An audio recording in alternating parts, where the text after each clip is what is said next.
Eto na mga kaulo, ang pinakamahirap na.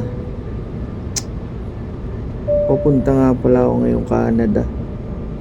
Nasa eroplano ako ngayon. Magpapasko pa naman, napakahirap. Yung mga inaanak ko dyan muna ha. Stay put lang kayo dyan. Sa unang sahod ko, padadalang ko agad kayo. Hintay-hintay lang kayo. Sana all. Kung hindi dumating ang visa ko ngayon, nandyan ako ngayon sa Pilipinas. Napakasakit isipin. Yung aking anak, syempre, mamimiss ko ang aking pamilya. And then sana all, may bigay ko sa inyo lahat ng mga gusto nyong pamasko. Ang lamig na dito. Grabe. Hindi ko lubos maisip na kailangan kong umalis ng Pilipinas. Kaya nyo, magbabalik ang inyong kaulo. So yun guys, meron tayong stopover na dalawa. Ang isa ay hindi ko alam kung saan to eh.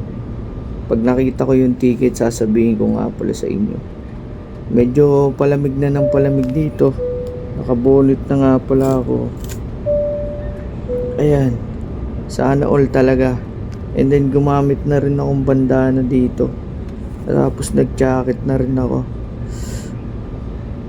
Napakahirap. Ito ang pinakamahirap sa mga nag-OFW. Napaos na ako sa sobrang lamig. Ayun, and then sana all talaga makapagpadala agad ako sa Pilipinas. Ayun, sana all talaga. Papadala ko naman yung kay Mrs. yung pera, tapos ilalagay niya sa ampaw. And then yung sa mga inaanak ko, ipabibigay ko na lang kay Mrs. isa-isa. Ayun lang. Mga nagtatanong kung anong agency ko, ilalagay ko na lang dyan sa baba. Bale, konti lang din na nagastos ko dito. Sana all talaga nandyan sa Pilipinas. Mas gusto ko yung Pasko dyan sa Pilipinas eh. Mga kaulo, so hanggang dito na lang. Ayan o. Halata namang nasa eroplano ako eh. Ayun na lang. Hanggang dito na lang mga kaulo. Salamat sa suporta. Ayun. Ayaw ko na talaga. Okay na.